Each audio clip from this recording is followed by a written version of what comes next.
We have been going through the book of Revelation, and actually, we are in the second half. And everybody, by now, you understand what we mean when we talk about the second half.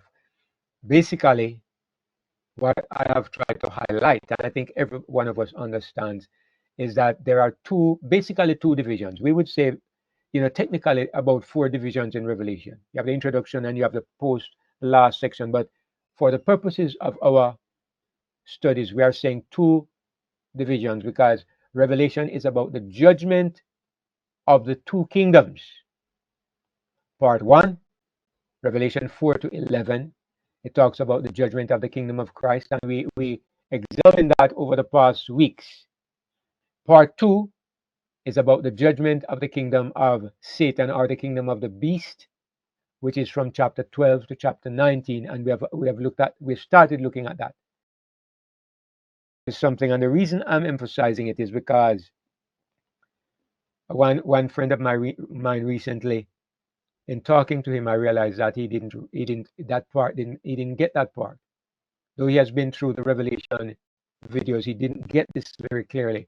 And it is that, all right, we have the judgment of the kingdom of Christ, and we have the judgment of the kingdom of the beast. Even though you have two sections to Revelation, in actual fact, they do not follow each other chronologically. In other words, while the judgment of the kingdom of Christ is taking place, at the same time, the judgment of the kingdom of the beast is taking place at the same time. Both events are happening simultaneously. They are not one behind the other. So why does Revelation give us in two sections? Well, because God focuses on the kingdom of Christ first, then he goes to the kingdom of the beast. But in actual fact, if you put them in order, they would overlap like this. They'll be resting on top of each other, both happening at the same time. So I hope everybody can understand that. So we already looked at the judgment of the kingdom of Christ. We are now in part 2. We're looking at the judgment of the kingdom of the beast. And what we saw is that there's a conflict that is going on between the dragon, Satan, and the woman. Then Satan's focus changes down at the end, and he begins to focus on the remnant of the woman's seed. Somehow, when we come to the last portion of time, the time of the end, the people of God are not referred to anymore as the woman. God refers to them as the remnant of the seed. And we pointed out that the seed of the woman is Jesus Christ. So the remnant of the seed logically would represent the remaining portion of Jesus that remains here. And that is perfectly in harmony with the truth of the gospel. Paul says in Galatians chapter 3, if we be Christ's, then are we Abraham's seed and heirs according to the promise. And we know that the seed of Abraham, in Galatians chapter 3, the seed of Abraham is Jesus. Paul talks about the seed that was promised and that the law was added until the seed should come. And then at the end he says, if you be Christ's, if you belong to Christ, then you are Abraham's seed. He's equating us with Jesus. He's saying we and Jesus are a part of the same. So that's what we see in Revelation also. Jesus is the seed, and we are the remnant, or God's people at that time. They are the remnant of the seed. So we looked at that, and then we saw that the two agents, if I could call it that, the two agents that Satan will use in his battle against the kingdom of Christ are the beast and the false prophet. Satan has two agencies that he will work through. Just as God has a warrior, and that warrior is Jesus Christ, Satan has an agent, or he has two of them. One of them is a beast. The other one is a second beast, which is also called the false prophet. So they go about their work, and they set out to dominate and subjugate the entire world. They want to bring the world under their domination. And so they orchestrate that the second beast, the false prophet, makes the people in America, let me say America, let me say it bluntly, because we understand why we say this second beast represents the United States of America. In America, they build, they create an image that looks like the first beast. And my understanding is that this image represents a system of government that looks like what existed in Europe over the ages. And what kind of system is that? It's a system where there is intolerance of God's people. It's a system where there is not freedom of speech, not freedom to worship God as you choose. It's a system where there is intolerance of contrary ideas, where there's a kind of dictatorship. This has been the story in the great kingdoms of Europe in the past, but not so in America. But this second beast, America, sets up a system within itself that carries out the same principles, the same practices as the first beast, the European beast. That's what we saw. All right, it's starting to rain here and it's going to be noisy for me. I hope it won't affect the transmission, but what I'm going to have to do is to try my best not to shout. Okay, so last week before last week we had questions. And let me just ask to be certain. Are you hearing the noise in the background? Is it affecting my voice? Not a bit of it. No. All right. Thank you. Praise the Lord for this little microphone. All right. You would never have known if you hadn't said it. Man, it's deafening in real life. Just imagine that we're not hearing it and just start normal. You're good. Yeah. All right. I remember one time I had to do this and it worked perfectly, but I don't think I'm going to do that this evening. So week before last we were looking at the mark of the beast, and what I highlighted, what I tried to emphasize is that as far as the Bible goes, there seems to be a strong emphasis on homosexual behavior, a hard focus on the town of Sodom, the city of Sodom, and the practices of Sodom, when the Bible focuses on the mark of the beast and the consequences of worshiping the beast. There seems to be, and I'm speaking carefully, I say there seems to be, in Revelation 14, Revelation 11, and when you also look at Romans chapter 1 and try to compare it, there seems to be some connection between Sodom and the behavior of Sodom in relation to the mark of the beast. So I'm speaking very carefully because as I say over and over, I don't want to be dogmatic when we don't have enough evidence. I would just say that just looking at these passages, it seems to point very strongly in the direction that there is some relationship. What is the greatest problem that I have in that regard? Well, the greatest problem is that I have no idea how they would implement something like that. If they, I know I've said this before, and we have had suggestions from different people, but it's still not clear in my mind. If they say, I know that some people have been persecuted because of speaking out against some of these outrageous moral issues. If you talk against abortion, you get into trouble. If you speak against transgenderism, you get into trouble. In some places, you fail to call people she, ze, zim, or whatever, you get into trouble. Some places, if you will not sign some covenant to accept gay behavior, you don't get a job.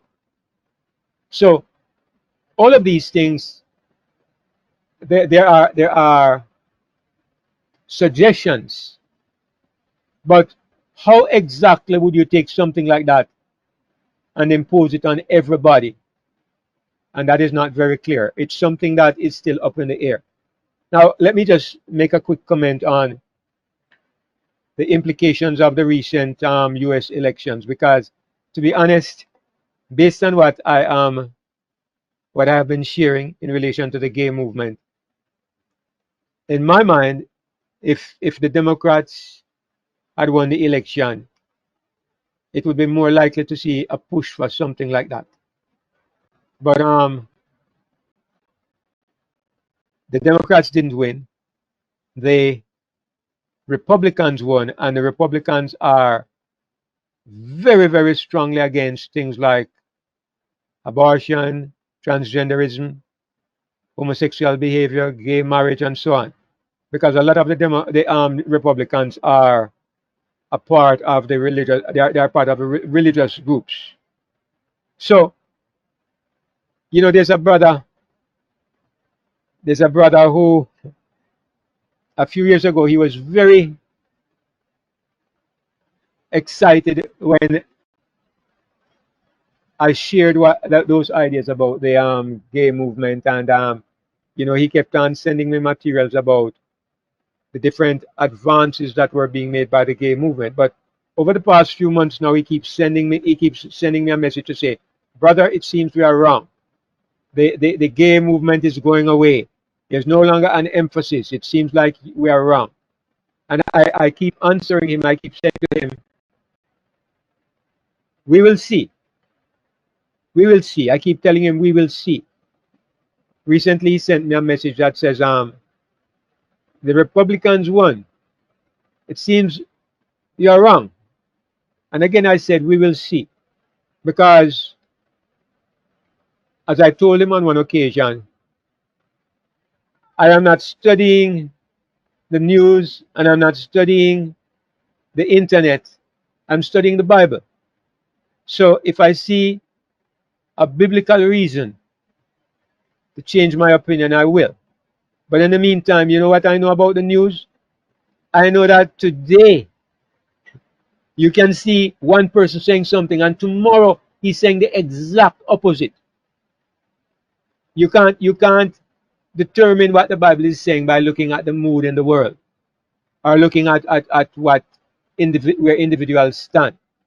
So as far as that is concerned, I still am on a wait and see attitude. On the other hand, the people who believe in who believe that the mark of the beast will be a Sunday law, they are very active and they are very buoyant, because they believe that, of course, the evangelicals have got what they want. They say the evangelicals have something up their sleeve called what is it? Agenda 2025, something 2025, and they say that Donald Project Trump 20, is, what is it? Project 2025. Project 2025, right? And they have been saying that Donald Trump is very much in harmony, in line with that. But interestingly, I've seen a couple of places where Trump says he doesn't know what is Project 2025, and he has never made any statement that he's committed to that. So that's something to consider. But anyway, Project 2025 is apparently some some plan that the evangelicals have for making changes in America and in the world to suit their evangelical agenda. So of course, a lot of Adventists are all excited about it. So again, as with everything else we say, let us see what happens, because I have seen so many of these kinds of emphases and these kinds of false red herrings, let me put it that way, red herrings, and they get people all excited and then nothing happens, and it just gets people doubting the Bible more and more, because every day somebody says something will happen, and it never happens. So anyway, that's where we were. So I'm going to pick up now from that verse in Revelation 14, in verse 12. That's just about where we stopped in our studies the last time. I'm just going to use the Bible this time. I don't have a PowerPoint presentation, but we are going to take the Bible and just examine verse by verse.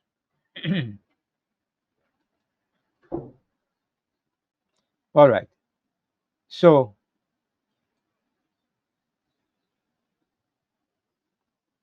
a couple of weeks ago, we looked at these verses. It talked about those who worship the beast and his image and receive his mark would drink of the wine of the wrath of God, which is poured out without mixture into the cup of his indignation. And he talked about how he would be tormented with fire and brimstone in the presence of the angels and the presence of the Lamb. And I did make the point that what we are looking at is we're looking at a situation where you don't take the details. You don't take the details of the prophecy. Now, maybe I should take this opportunity to speak about this principle of interpretation. There are many people. I don't want to say many of us, but many people, the way they interpret the Bible or even they interpret prophecy, you take this symbol means that, smoke means this, fire means this, brimstone means this, and so they try to match a one-to-one interpretation, and so they try to come to some kind of conclusion. Now I'm going to suggest something to you. I think most of us are aware of this, but I want to codify it. I want to state it in a way that you can understand. Many of the prophecies of the Old Testament, you can't look at them that way at all. And remember, Revelation is written in the language and the symbolism of the Old Testament. A lot of what you see there, you have the same principles in Revelation. Now, what do I mean by this? I give you the example that we use all the time. I'm going to go to a verse actually in the Bible. Let me go to a verse to highlight what I'm saying. All right, this is a verse that we use a lot. I mean, I've used it a lot in trying to let me use the right panel. Book of Daniel, chapter 11. All right, let me show you something here. This is talking about the last days. The last days. Let me see, after verse 45. Yeah, look at verse 40. Daniel 11, verse 40. And at the time of the end shall the king of the south push at him, and the king of the north shall come against him like a whirlwind, with chariots, and with horsemen, and with many ships. And he shall enter into the countries, and shall overflow and pass over. Now I want to ask you to consider the verse. It says, the king of the south will push at the king of the north. The king of the north will come against him. Look what it says now. Like a whirlwind. Number one, if we follow the pattern of how some interpret prophecy, we would say, what does whirlwind represent? But it goes on to say, with chariots. And then we would say, what do chariots represent? And then with horsemen, and we would say, what do horsemen represent? And then it says, and with ships, and we might say, what do ships represent? Is this how we should approach this passage? Should we look for a meaning for ships and horsemen? Let me suggest to you that this is not what we should do at all. What God does is give us a picture, and we ask ourselves, what is the meaning of the overall picture, not of the little pieces, but the overall picture. If I ask you that question, what would be the answer? I'd like one person, maybe you can put it in the chat, or if somebody wants to quickly unmute and tell me, what is the meaning you would gather from that passage? What is it talking about?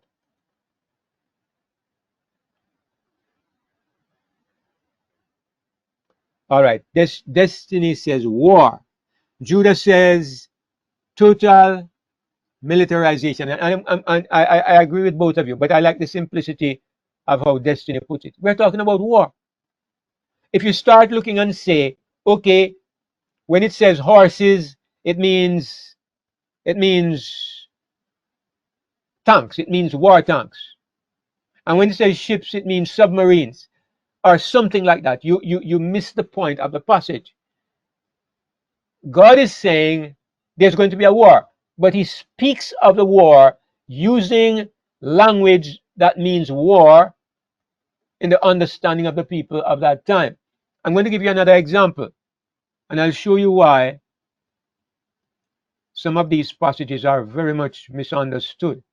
Let me go to the book of Isaiah. And if you go to Isaiah, is it 65? I think it's 65. Could be 66. All right, let me look at one in Isaiah 65. Look at what it says. The wolf and the lamb shall feed together, and the lion shall eat straw like the bullock, and the dust shall be the serpent's meat. Again, can you just tell me what is the picture that you are getting here? Does it mean that snakes are going to eat dirt? And does it mean that necessarily lions will eat grass? Maybe. But what is the point that God is making? What is he trying Peace. to somebody Peace. say? Thank you, Peace. brother Ken. Thank you. He's talking about peace. He's trying to give us an image of what we perceive peace to be like. Okay, let me give you once there was a painting competition. I understand the artists were supposed to do a painting under the theme of peace, and one person eventually won the competition. But what did he paint? He painted a stormy sea. He painted a stormy sea with huge waves crashing against rocks. And then way up on the side of the cliff, there was a little nest. And there was a bird sitting on the nest, completely relaxed. And that was the painting that won the competition. The title of it was Peace. But what you are looking at is not the individual elements, because waves, a storm with waves crashing against the rock, they do not speak of peace, but you look at the overall picture and you get the meaning. So anyway, after that long explanation, what I'm trying to say is that in the book of Revelation, there are places like this. You don't look at the individual elements, you look at the overall meaning. And that is what we did when we looked at the third angel's message, where it says that fire and brimstone, presence of the angels, presence of the Lamb. It does not mean that those who worship the beast are going to see angels watching them, and it doesn't mean that there's going to be fire and brimstone come upon them, and it doesn't mean that the smoke of their torment ascends up forever. It means that here is a scene. Take it up and find where it belongs, and when you get there, think of the meaning of that place. So you take up the whole passage with the fire and brimstone and the angels and the lamb and the smoke of their torment, and you carry it back and you find where it fits. And what do you find? It fits at Sodom. So what you have to look for is the meaning of Sodom instead of looking for the meaning of the fire, the brimstone, and all those details. You see what I'm saying? It's a principle of interpretation, and especially when you come to the prophecies of Isaiah, Ezekiel, many times this is how you have to look at it. And people make great misinterpretations and misapplications because they take that point by point, one for one interpretation of the symbols. All right. Hopefully, I made that clear enough. Hopefully, I made that clear enough. All right. So, in verse 12, This is where we would have picked up. It says, here is the patience of the saints. Here are they that keep the commandments of God and the faith of Jesus. The NASB says, here is the perseverance of the saints who keep the commandments of God and the faith of Jesus. But I'm going to look for another translation that says it even better. I like how the NIV puts it this time. It says, this calls for patient endurance on the part of the people of God who keep his commands and remain faithful to Jesus. So it suggests that when the mark of the beast comes and all of these things are and the influence and the aura of Sodom envelops the world, and those who will not embrace it cannot buy or sell. God makes a point, and he says, this calls for patient endurance on the part of the people of God. What enables us to have that patience? What enables us to endure? I think that a part of it is that we have an idea what is coming. Okay. This morning Daniel was looking at Job, and a week or two ago Brother Judah was looking at Job as well. But here's the thing. Here's the thing. I think in a sense we will have an advantage over Job, in a sense. Although, to be honest, we have no idea of the severity of what is coming. But the thing is, Job was caught completely by surprise. We have an edge because God has given us prophecies. God has given us prophecies to prepare us. Jesus himself said, I have told you before it come to pass, that when it come to pass, you might believe. Jesus says, these things have I told you so that you may not stumble. In other words, I don't want you to stumble and fall. You may not be offended. That's what he says. It means stumble, right? God is saying, I don't want you to stumble, or Jesus was saying this.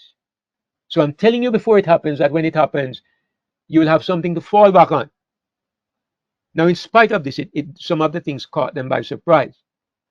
But later on, for example, when James was beheaded, can you imagine? Peter, James, and John, the three best or the three closest disciples. The first person who dies is James. They cut off James's head in prison. And you're a part of the movement of the ages. You know that the Son of God is your friend. You know that he says, all power is given unto me in heaven and in earth. You know that he says, you shall tread upon serpents and scorpions, and I give you power over all the power of the enemy. And here you end up in jail, and you end up losing your head.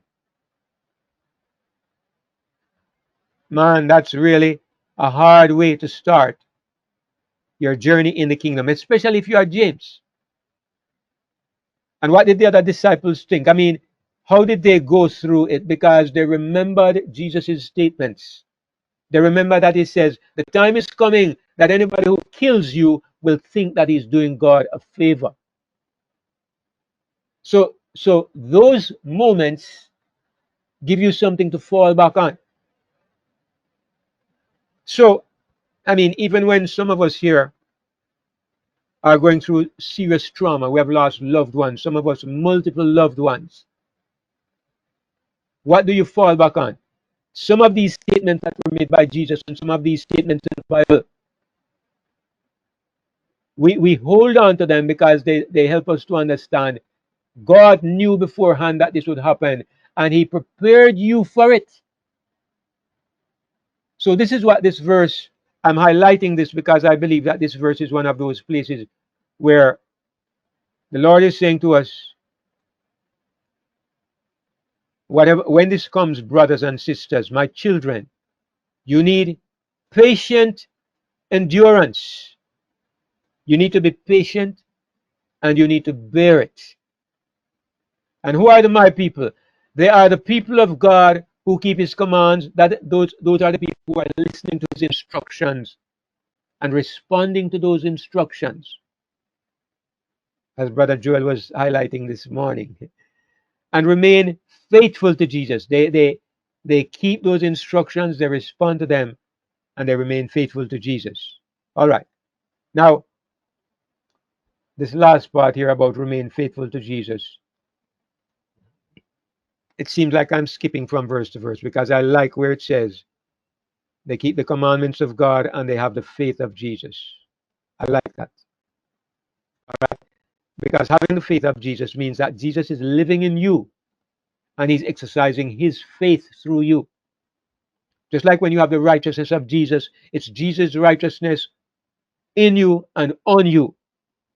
And when you say you have the mind of Christ, it's the mind of Jesus, not a similar mind to Jesus, but the mind of Jesus active in you. So I think that's what the faith of Jesus is. Anyway, verse 13 says, "And I heard a voice from heaven saying unto me, Write, Blessed are the dead which die in the Lord from henceforth. Yea, said the Spirit, that they may rest from their labors and their works do follow them." Now, this, I believe, is a very sobering verse. You know why? What are we talking about? We are talking about the time of the crisis of the mark of the beast. And what God is suggesting, what God is telling us, is that some of us are going to die. Some of us are going to die. Blessed are the dead which die in the Lord from this point on. What point on? What point on? From the point when the mark of the beast is set up. Christians are going to die. And Jesus says, those of you who die are blessed. It's kind of hard to fathom, but we believe him, right? It's almost like he's saying that those who survive, you're going to have the harder part. You're going to have the harder part. Now, somebody like me, I'm tossed up. I'm in two minds. You know, I think I've said it before, but before I had a family, you could never get me to think that I don't want to be among the 144,000. I want to see when the moon turns to blood and the sun turns to darkness and the stars fall and the mountains depart like the heavens depart like a scroll when it is rolled together. I want to see that. I want to see the persecution. I want to see the raging of the enemy. I want to see the purification of God's people. But since I have a family now, grandchildren, sometimes I think, man, better if I go to sleep. Why? Because the trauma of looking at your family suffer. If they survive, they're going to suffer. And if they don't survive, it's hard to watch them die. So now I don't know what I want. So I leave it in the hands of the Lord and I say, Lord, you know what is best and you know what we all can bear, so let your will be done. But God says that those who die in the Lord from the point when the mark of the beast is established, there is a blessing. Why? Because they are resting from their labors. It supports the idea that we have had for a long time that God will permit some of his children to go to sleep to save them from the trial that is coming. This verse says it, that they may rest from their labors. And the things they have done, God is aware of it. Their works follow them. In other words, their record is there for everybody to see.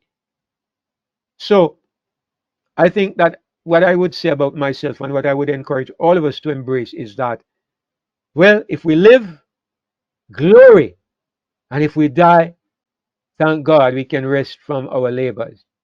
So what is happening in this time? Let me just clarify, because sometimes there's a bit of confusion. So the mark of the beast is set up. And then there is a time period of, I believe, 3.5 years of increasing persecution. You don't just jump into persecution. When they put a law in place, of course, they implement pretty fast. If you look at the way they behaved in the recent crisis, I think everybody was surprised by how rapidly they went from 0 to 100 miles per hour. They started out and you are thinking, okay, they're trying to put some little things in place. In no time at all, they were at a place where they were putting people in, locking people in certain quarantine areas in Australia. There were people had to be keeping from visiting their relatives. People were dying alone in hospital rapidly. In no time, they went from 0 to 100. So it's not. They will. It seems to me that in the coming crisis, they will rapidly escalate also. But it's not like it happens yesterday and by today we're under severe persecution. Things grow gradually. So maybe within a month, maybe we are facing severe persecution. So what is happening in that time? What is happening in that time? Well, let's take the people in this room as an example. You have 68, the number it says up at top there are 68. I know some people have duplicate devices, but more or less 60 something people in the room, right? If this crisis were to break upon us this evening, all of us have maybe a week to make up our minds. Why do I say a week? Because everybody in this room knows about it. You are not like a brand new child who knows nothing. Everybody. So within a week, your mind is tormented and you are deciding which direction you are going to go. Because you are already aware, you are one of those who is already in the kingdom. The test comes to you with far greater impact from the very beginning because you know already what you are facing. So you might have a week when you go through mental torment and torture and you're trying to decide which way are you going to go. Look here, if you can't make up your mind within a week, I tell you, you're going to go the wrong way. As a matter of fact, most of us, we will make up our mind within the first 2 days. Because at the beginning, you start to think about your family members who have turned against you. You start to think about your job. You're questioning, how am I going to live? Your little savings can't take you anywhere. And furthermore, they shut you out of the system because they close down your credit card or your debit card. You have maybe a day or two that you go through this mental torment. By the second day, you have made up your mind. You are going to die. By the second day, you have made up your mind. You have decided to die. That's how it will be, I believe, for the people who are already aware of what is going to happen. For those for whom it is coming like a brand new surprise, like people out in the world, they gradually will get the impact of what is happening. And those out there who really have the mind for the Lord, they are going to make their decision, but it will be a slower process than for you who already are aware. It will be a slower process. It may take them a few more weeks than you. But everybody, the crisis increases and the penalties become greater. And the pressure from friends, relatives, people who tell you that you're an idiot, that pressure is impacting on everybody. You're making up your mind. Now, what is happening in this time? Well, we're talking about the first couple of months, right? And the more you know the way governments are. The surest way to turn the government into a persecuting power, you know what it is? Resist them. Okay? When they put something in place and they tell you that you have to do it, you resist them and you will rapidly see the teeth of the dragon. And that is what will happen. So it's hard to believe that this will escalate to the place where they start killing people. It's hard to believe because we are living in a civilized age. But man creates civilization, but man cannot civilize his nature. Man cannot change his nature. The nature of man basically is the same. And the same nature that created Hitler and the Nazis, the same nature that caused the Romans to crucify people by the hundreds of thousands, the same nature that made them throw people to wild animals, the same nature that made people say that you should not get any medical treatment during the pandemic, the recent pandemic, that made people ready to attack you on the streets. That same nature multiplied and increased by the situation will exist. And what the Bible says is that some of us will die. So let us say maybe of the 68 of us in the room, God forbid, but maybe 20 of us decide that We can't make that decision right now. We are not in a position where we can survive without the world. Let's say, God forbid, I don't expect it, but I'm just arguing. And so that leaves 48 of us. Number two high, Brother David. All right, let's go that way. That leaves 48 of us. Of that 48, another 20 suffer martyrdom. That leaves 28. Who are these 28? Now remember, this is a process that is taking place over days, going into weeks, going into months. The situation is growing tighter and tighter. These 28 who remain, these are the ones who will make up the 144,000. So you're understanding the 144,000. We don't just start at the beginning with 144,000. It's a period of 3.5 years when everything is sifted and sorted. And close to the beginning of that time, the sorting and the sifting take place. And those who remain alive, I believe some will die along the way. Those will make up the 20 who go, and the 20 that remain, that are the 28 that remain, that will be the 144,000. So the 144,000 are the last ones left standing. Some die, and God forbid, but some fall out by the way. And the ones that are left standing, these are the 144,000. They come through that difficult tribulation. They survive. They survive both the temptation to apostatize, and they survive the death sentence that is passed. And at the end of it, they emerge as the perfected kingdom. So that's what happens in that period. This for the world is a time of examination and judgment, and also for the church, it's examination and judgment. Now, if there's anybody who doesn't understand the scene I just laid out before us, you can unmute and say,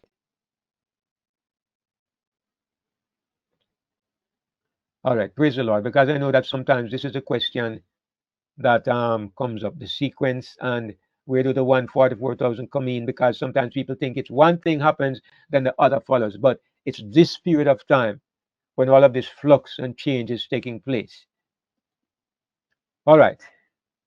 Now, after this, obviously, we have come to the end of the 3.5 years. But during that period, something is happening. It's the separation of the wheat from the tares. And of course, some are put to sleep. It's the separation of the wheat from the tares. It's the separation of the wise virgins and the foolish virgins. These are the events. This is the event that is pointed to by these parables.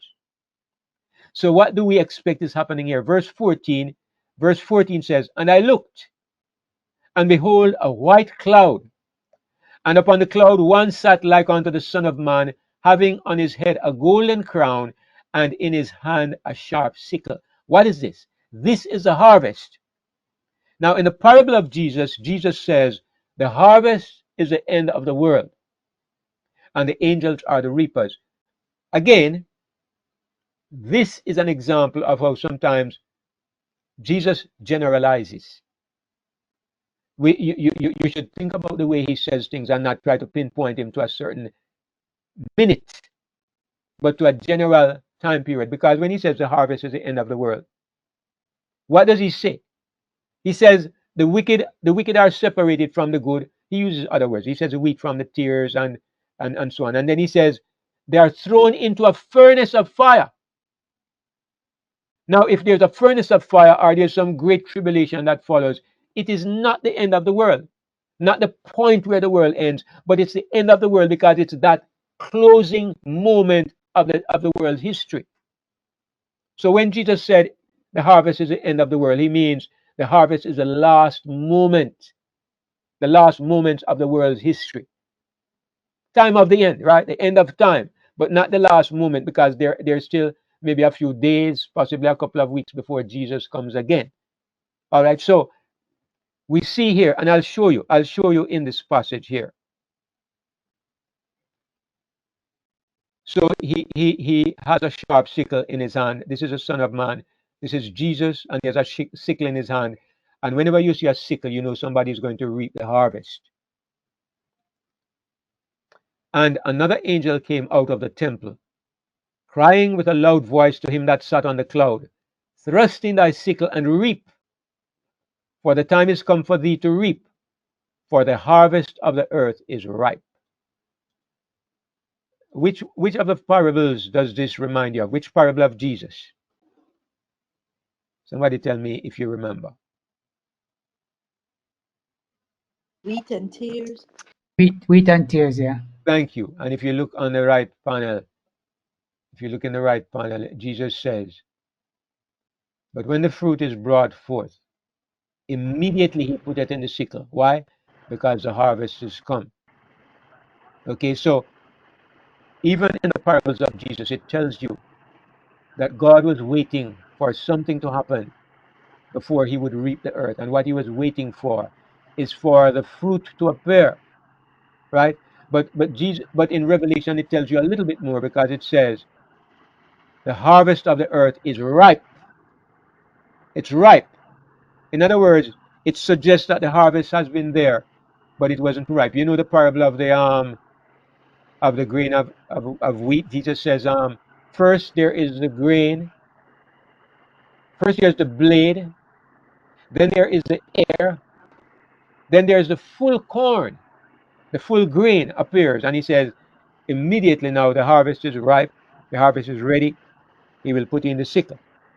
So this is what we see in the parables of Jesus being fulfilled here in Revelation. The harvest of the earth is ripe. And again, this highlights what we have been emphasizing. What is this ripe harvest? It's the 144,000. This ripe harvest is the perfected kingdom. The harvest is finally, the church is finally at the place that God was taking us to. The kingdom has become perfect of perfect. 12 times 12,000, 144,000, the perfected kingdom. And so the harvest is ripe. Now it is time for Jesus to reap the harvest and put his goods on display before the universe. He's to put his goods on display. So it says, and he that sat on the cloud thrust in his sickle on the earth, and the earth was reaped. And another angel came out of the temple which is in heaven, he also having a sharp sickle, a second harvest. Same harvest, but two symbols, because there are two parts to the harvest. This one has a sickle as well, but what is he going to reap? The first one, what did he reap? He reaped the harvest of the earth, and it doesn't say, but I think he's reaping wheat, okay, according to the parables of Jesus. The first harvest is the harvest of the wheat.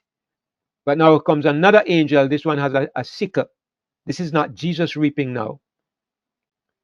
And another angel came out from the altar, which had power over fire, and cried with a loud voice to him that had the sharp sickle, saying, thrust in thy sharp sickle, and gather the clusters of the vine of the earth, for her grapes are fully ripe. Man, this is speaking of something really that we are to give some thought, because it says up here, when Jesus reaps, it says the harvest of the earth is ripe.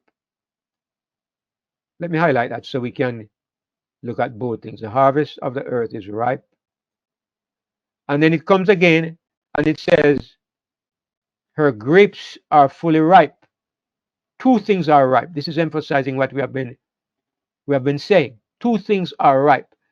The kingdom of Christ is ripe, and the kingdom of Satan is ripe. It means that for the first time in the history of planet Earth, we will see face to face the greatest evil that the planet has ever seen, and the greatest good that the world had ever seen, apart from when Jesus was here. We're going to see two communities of the best and the worst. Never before in the history of the universe has there ever been such a confrontation. Fully ripe in wickedness, fully ripe in godliness. That's what we are looking at here. It says, And the angel thrust in his sickle into the earth, and gathered the vine of the earth, and cast it into the great winepress of the wrath of God. Now, I'm not sure. I'm not sure why God represents the wicked as being grapes, because I think grapes are a good thing. I'm not sure why. Right? He represents his people as being wheat, and he represents the wicked as being grapes. I'm not sure why. Maybe because of the symbolism, because when you squeeze grapes, blood comes out, right? Maybe that's why. But anyway, it says they are gathered and they are thrown into the great wine press. A wine press is what they use to squeeze grapes and to get the juice out of the grapes. In this case, the blood, because it's people we are talking about. All right. It says, and the winepress was trodden without the city, and blood came out of the winepress even unto the horses' bridles, by the space of 1,600 furlongs. Now, before you ask me all the hard questions, some of which I can't answer, you're going to ask me, what does it mean that the winepress was trodden outside of the city? And what does it mean that blood came out of the winepress? And what does it mean that there was the space of 1,600 furlongs? Before that, let me answer the easy question. It says they were thrown into the great winepress, the winepress of the wrath of God. I am pointing this out because I'm showing you this is not the end of the world. It's not the end of the world. Something is to happen still. So what is this something? Well, let's skip over to the right panel and look at the next chapter. We're in chapter 14. Let me skip over to chapter 15, and you can see quickly what I'm getting at. It says, and I saw another sign in heaven, great and marvelous, 7 angels having the 7 last plagues, for in them is filled up the wrath of God. So look at these key words. The wrath of God. Look in the left panel. We were in chapter 14. It says they are thrown into the winepress of the wrath of God. And chapter 15 tells us what the wrath of God is. It is the 7 last plagues. So it's not the end of the world. It's not the end of the world. It's the harvest. The harvest is just before the end. The harvest takes place. Then you have the 7 last plagues. And after that, Jesus comes again. How long will these plagues last? Maybe a few weeks, maybe a few days. I don't know. I don't think the Bible tells us. You know, the Bible mentions 1 hour, but I don't think it's saying that we can measure that time in that literalistic way. It's just saying in one moment. Okay. So anyway, we have the 7 plagues, but it cannot be long. It's not a long moment of time. It's some short period. Like I said, maybe days or maybe a couple of weeks, maybe. We would be speculating there. So God separates the world into 2 camps. To have those who have the seal of the living God, and they are reaped, they are separated. The mark of the beast crisis makes a distinct separation between both groups. As a matter of fact, I think at this time they are not even the same place, because if you survive prison and you survive getting locked up and getting killed, it means that you have to be hiding out somewhere. You know, like the disciples would meet in rooms in secret, or some of them used to met in bushes or whatever. But you can't be in the general stream of humanity out there on the street where everybody's walking like a normal citizen. I really don't think that the mark of the beast crisis will give God's people that kind of freedom. So a separation, even a physical separation to some extent, is taking place. But the greatest separation is the spiritual, because God's people are standing out like beacons of light, because their way and their stand is so different from everybody else in the world. So that difference takes place. And then the wrath of God begins. The 7 last plagues. The wicked are thrown into the wrath of God. And again, that separation may be one of the reasons why the plagues destroy. They cause terrible afflictions and death among those who have the mark. And yet, even though I believe that the people of God will suffer some of the effects of these plagues, not in a major way, but what I mean is I don't think you're going to be like you're relaxing in bed and taking it easy and just looking out at the scenery. I think always, I mean, if the sun becomes intensified, I don't think you're going to be like you're sitting in an air conditioned room, because even today when the days get hot, I have to have my fan on. I feel a little discomfort. So I don't think God's people are going to be without some degree of discomfort, because it says of them later on, these are they that have come out of the great tribulation. It goes on to say, neither shall the sun light on them any more, nor any heat, suggesting that they have been through a difficult time. Yes, Brother Ray, go ahead. Yeah, when you was mentioning something very important, that you was comparing, or you was using this group as an illustration. When there's going to be a time when we need to make a decision. Some of us may take 2 or 3 days. Some of us may take a little bit longer. Um, so I'm thinking that I totally agree with this, but I'm thinking that following this decisions that we have to make, it could be take 30 days or it could take less than that. Uh, Promptly after that, the seven last plagues would come in. Would you agree with that? Because everyone has made a decision, no? Sure, Brother Ray, that's what I'm saying. Yes, absolutely. Um, I have a question, because to me, the seven last plagues are the antitype of the seven last plagues on Egypt, and God didn't allow the children of Israel to taste of those plagues at all. Um, well, actually, it does say about the plagues that when it came to number, it might have been number 4 or number 5, God says, I'm going to make a distinction between you and my people, which suggests that up to that point, some of the effects of it were reaching the Israelites, but it's at a certain point that God said he was going to make a distinction, and it wouldn't touch the Hebrews. But I'll give you an example of something. One of the plagues is that there's going to be darkness.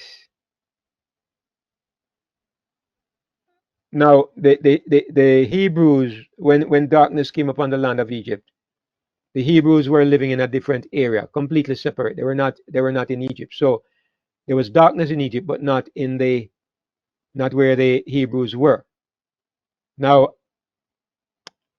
for example, when the well, I guess you could say it says that the darkness comes upon the kingdom of the beast. So my point is invalid. So let me withdraw that point. But one of the reasons that makes me suggest that, Sister Esther, let me show you something that is said in Revelation 7,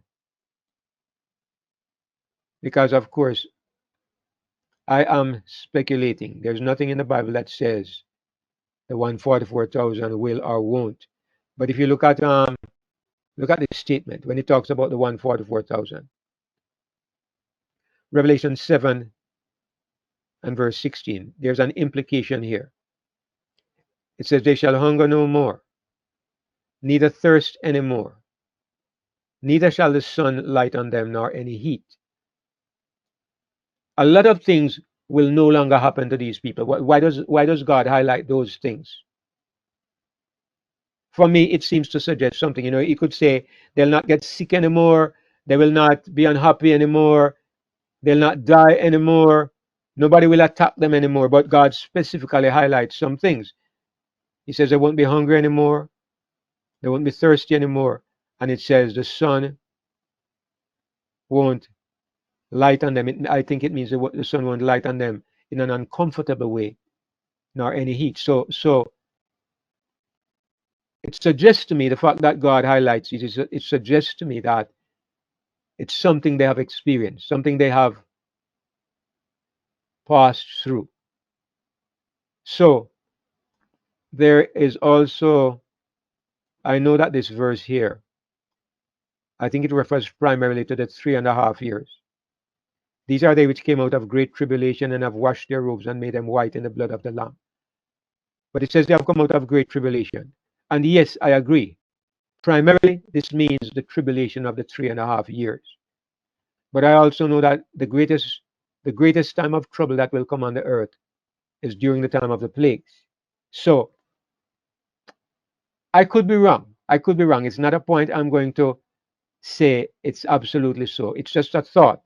And I don't think it matters much one way or the other. But maybe it's just human reasoning to think that if things like this are happening on the world, it would be.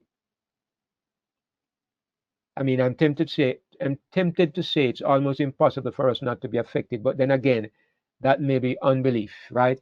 If it's a miracle, and if we're going to be living by miracles at that point, you could very well be right. Okay, so let me say that and leave it at that. Hey, David, that great I think she's not finished, brother. Let her go.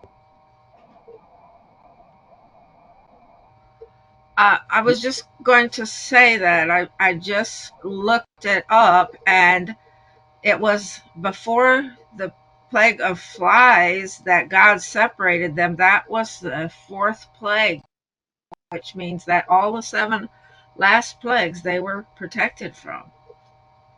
Okay, but That's not the what I first thought it three. was. O- Not right, Okay, not the first three. right. That's an interesting observation. All right, thanks for highlighting that, Sister Esther. Brother Ray, go ahead.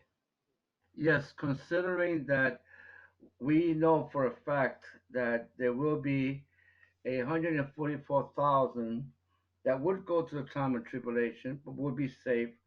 Now, my question is, what about the great multitude? Would they be next to the 144,000 during this time period? All right, I'm going to say this, and I've said it before. I'm going to repeat it. The great multitude that John saw in Revelation 7 is the same 144,000. It's not a different group, it's the same people. John refers to them as a great multitude because that's what he sees with his eyes.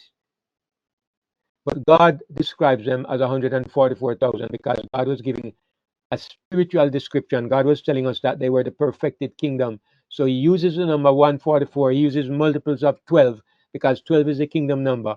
He uses that multiple to make us understand the spiritual implications of these people. That's why we call them the 144,000. It's not to say that there's only 144,000 exactly, but it's a multitude. John looks at them and John sees a great multitude. Now, there is nobody else. Nobody else goes through the time of trouble. Nobody else. This is an argument that comes up in Adventism again and again. The shepherds' rods say the 144,000 are sealed. Then they go out and win a great multitude. Many in Adventism say the same thing. There are differing beliefs among people in the Seventh-day Adventist Church, but they say the same thing. But when you look at the passage is talking about the last moments of time. There's nobody but the 144,000. They are the only ones who survive.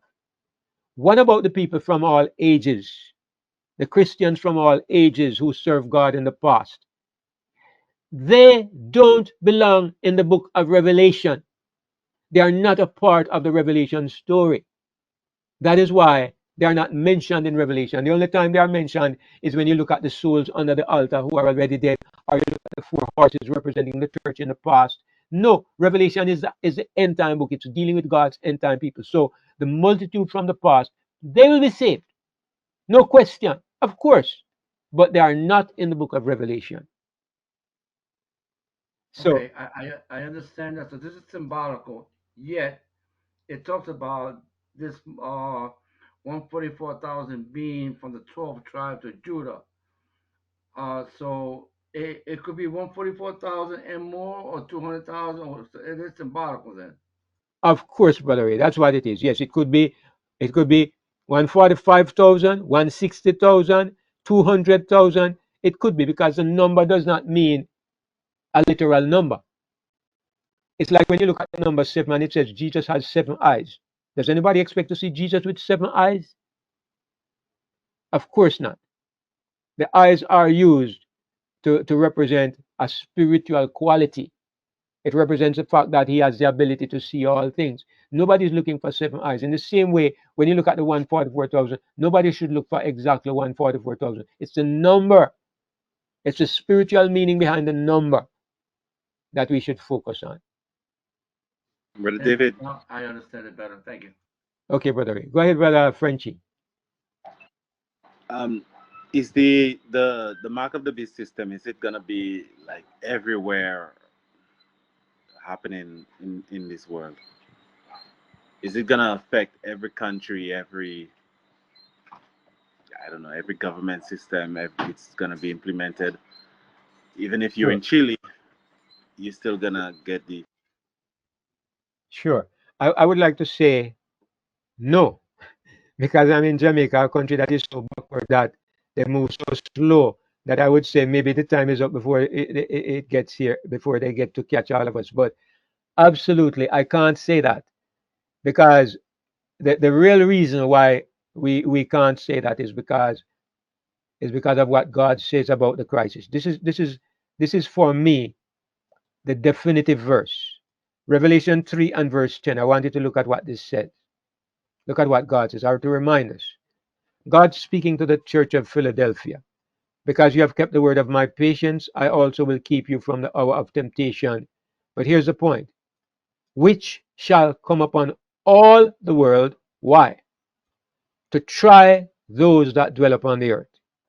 Now, if we understand that there's a purpose behind the test, behind the crisis, what is the purpose? It is to divide the world into two camps. Remember, it's the harvest.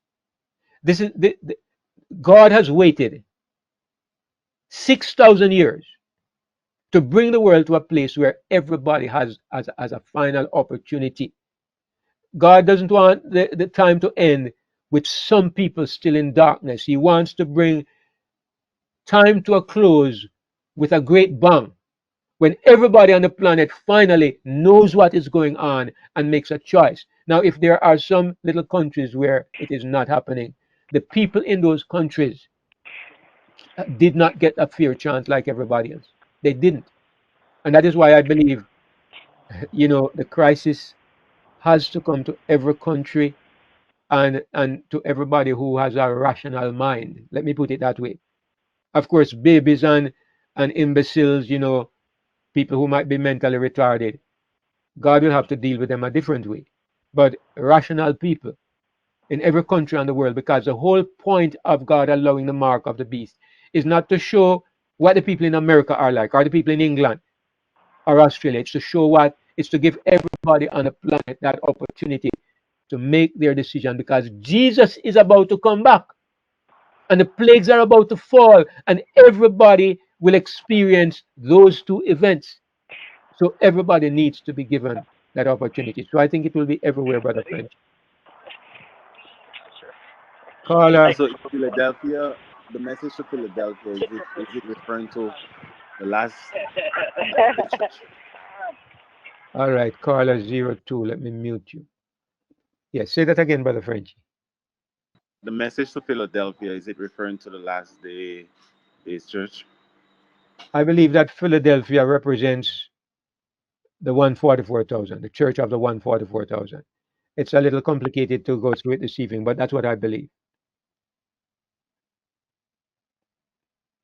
Okay, because I read it to an elder, showing him that the message is referring to the mark of the beast, the trying hour, and stuff like that. And he was like, it's already like the message to Philadelphia has already been fulfilled. This is brotherly love, and it's already passed. It's Sure, not. I know Laodicea is what we need to focus on. I know the perspective. There are two ways of approaching those churches. The Adventist perspective is that the churches represent 7 ages, one behind the other. So of course, if you take that understanding, then the last age is Laodicea. So the only church that can be God's church is Laodicea, and Philadelphia would represent something that happened in the past. That's how they interpret it. But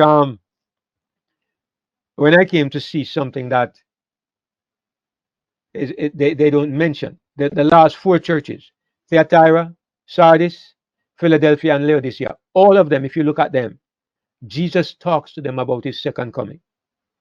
He says to one, behold, I come quickly. He says to another one, I will come upon you quickly in an hour that you do not know. He talks to all of those churches about his second coming. That means you can conclude that these four last churches, at the very least, they exist at the end. Philadelphia, Sardis, Philadelphia, Laodicea, and Thyatira. But yeah, Jesus talks to all of them about his second coming, and it's more complicated, more complex than this. But the point I'm making is a lot depends upon how you approach those churches. So you don't have to be Laodicea, because Laodicea is lost. Laodicea is going to be spewed out of the mouth of Jesus. By its very description, Laodicea is a church that is there's nothing good in Laodicea. So if the only option you have is Laodicea, like we say in Jamaica, dog, nyam your supper. But anyway, there's another alternative way of looking at it, brother Frenchy. All right. Now, Wait. That's all me, Brother right, David. go ahead, my sister. I never get this chance, but nevertheless, I'm chiming in. Um, I hear you, and then I hear good things, and then you lose me. One All of the right. things that you lost me in was, and everyone seems to want to be talking about the 144,000. If they only understood that the 144,000 is going to be a group of people that will see the dead coming out of the sea. Are they even, or let me speak of myself even prepared to see those kind of events happening? But that's not my point. My point here is that you speak of the 144,000.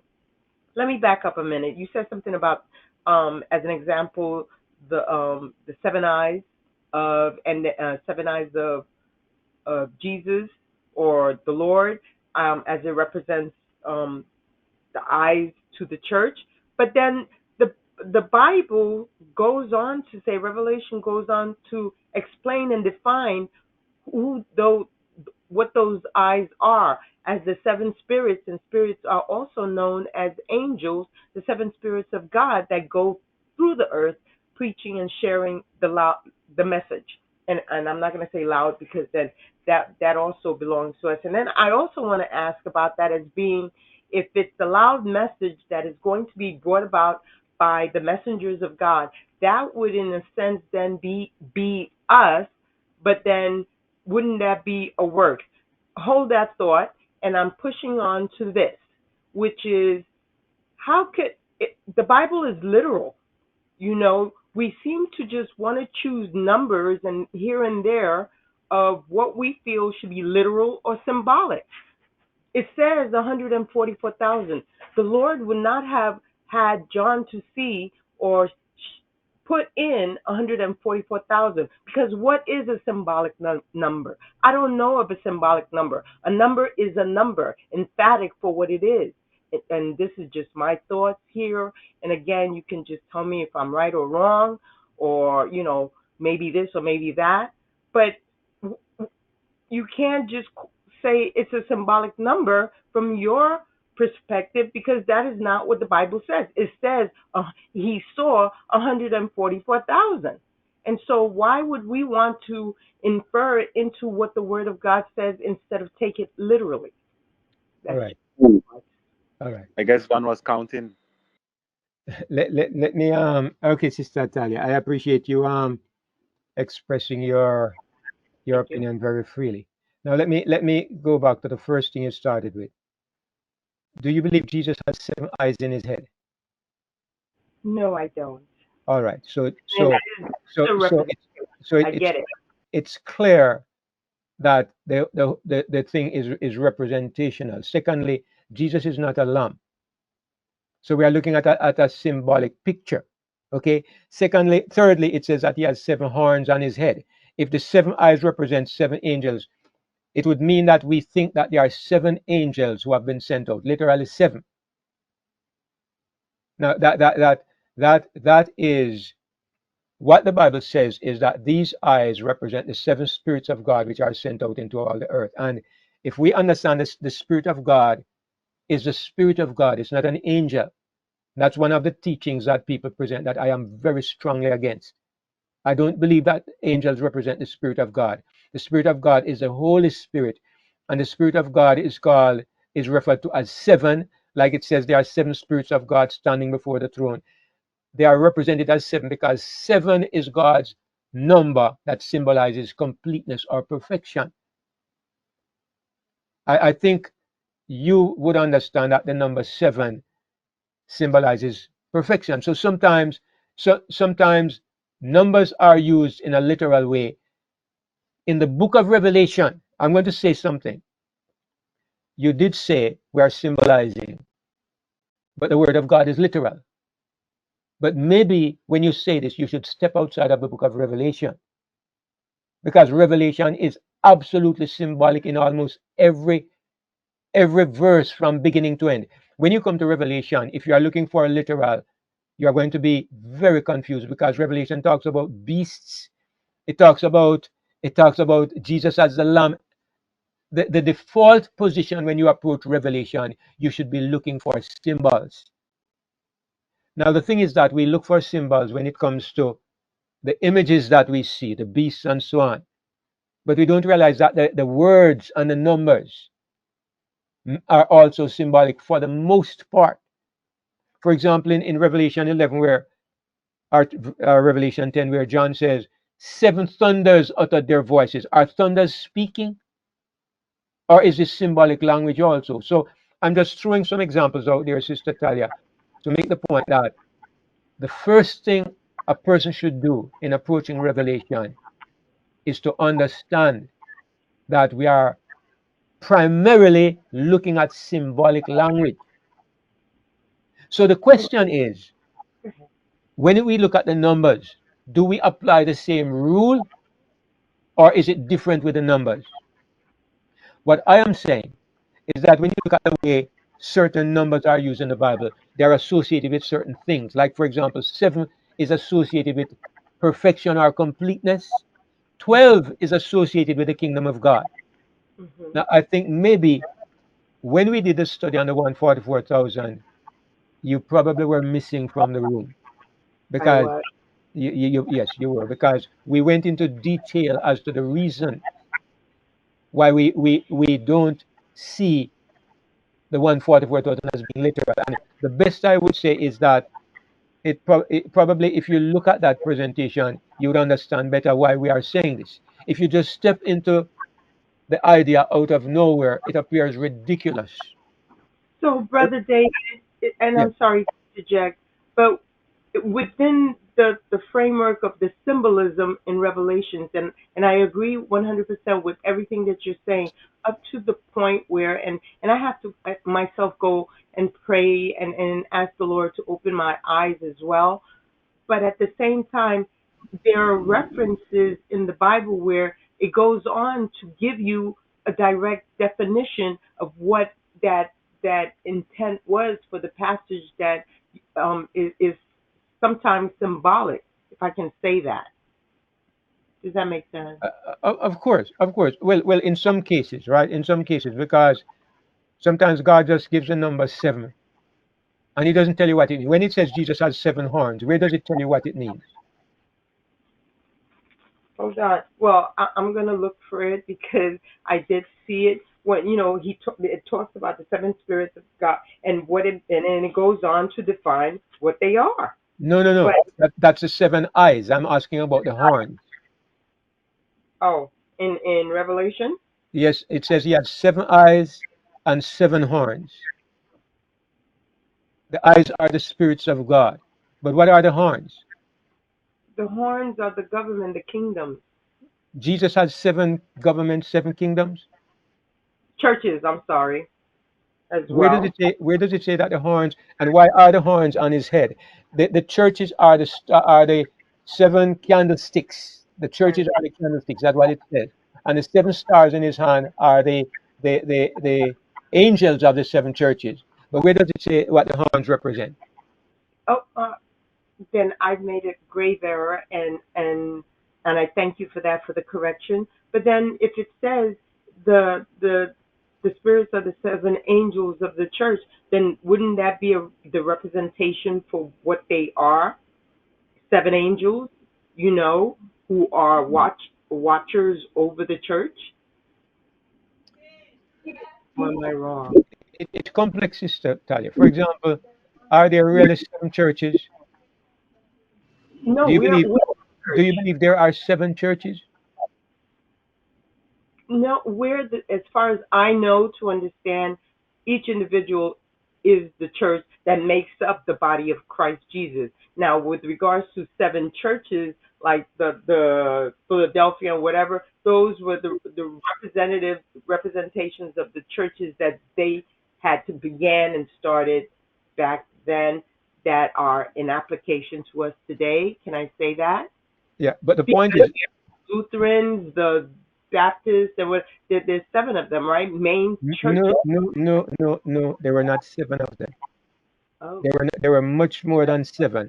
There was never any time that there were 7 churches, even though the names mentioned there were actually 7 places in Asia Minor. But the churches that are referred to in Revelation represents the 7 stages in the development of the Christian church. One church. There's only one Christian church, and it's yes, represented as 7 because it's the complete church that we are looking at. yes, It's not 7 churches. yes. God There's describes God right. describes it as 7 because he wants us to understand he's looking at the complete church. Okay. I'm I'm I'm saying okay, and you can hear it in my tone that I'll go look at the video and pray again and get on my knees. Sister Talia, I don't mind. I don't mind the fact that you disagree because I like honesty and I like the fact that if you don't agree, I can know. That means when you agree, I can feel pleased when you agree. When you don't agree, I can still feel pleased because you're an honest person. So that is fine with me. But what I would Thank say is, I would recommend that you look at the video about the 144,000 because a lot of the questions you're asking, we went through in detail. It's just because it takes too long to go through again, why I won't do it this evening. I understand. Thank you. I appreciate it. All right, sister. Brother David. Yes, Brother Arthur. Okay, on this point, I agree with what you said. Now look at this picture. Isaiah chapter 4, verse 1 says, "And in that day 7 women shall take hold of one man, saying, We will eat our own bread and wear our own apparel." Now the 7 women speaks to all the churches altogether. The 7 spirits are all encompasses all the churches of earth today. It is not that God has 7 different spirit. No, but His Spirit encompasses all the churches of Christendom. Now, um, what they say, we will eat our own bread, wear our own apparel. Only let us be called by Thy name to take away our reproach. So He's speaking to all the churches together. Now, Revelation 18 also speaks. It says, "Babylon is fallen, is fallen, that great city, because she's made all nations drink of the wine of the wrath of God." They're also counsel to come out of Babylon, my people.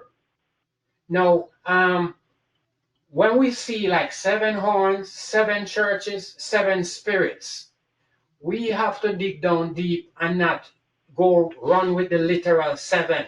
Okay, he's talking about he has 7 spirits or he has 7 horns. What is it that he is saying to us in this? And as you rightly said, we got to look at this in a more symbolic way.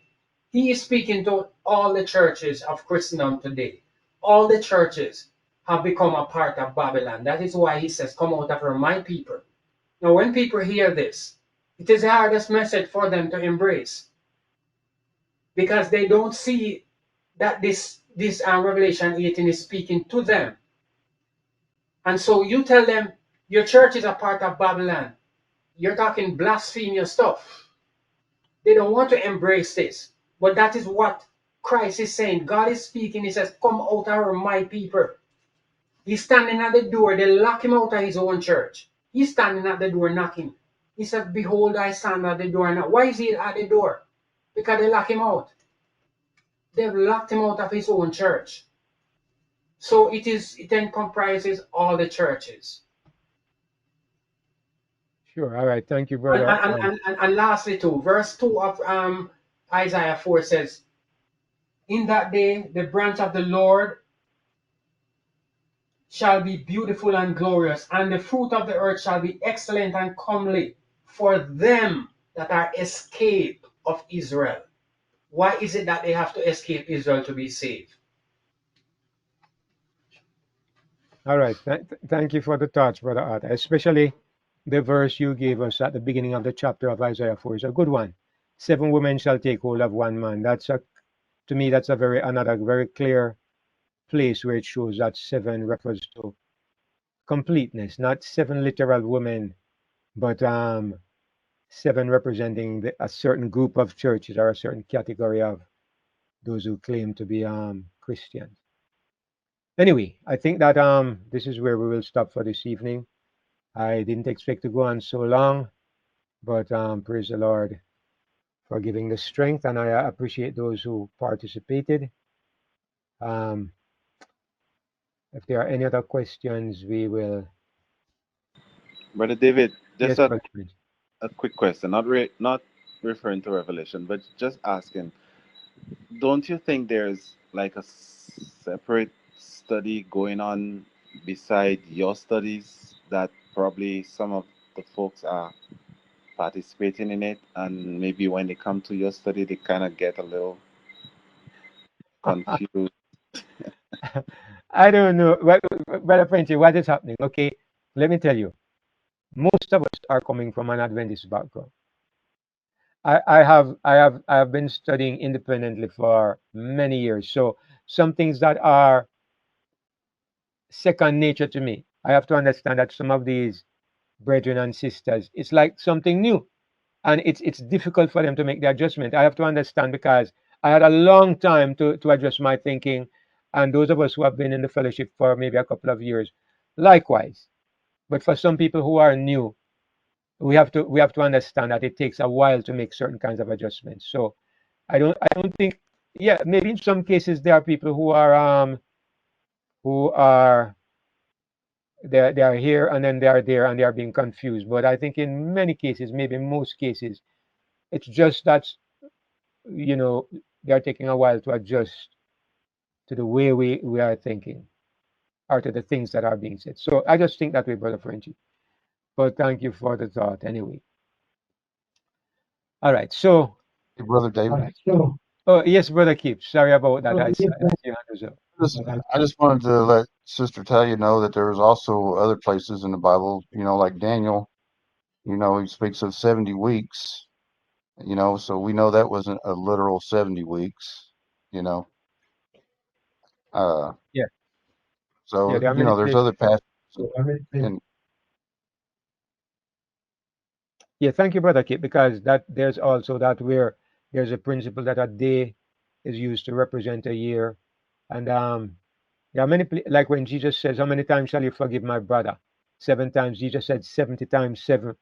I mean, very clearly, he didn't mean that literally either, because otherwise you'd have to count 490, and then you say, no more forgiveness. Anyway,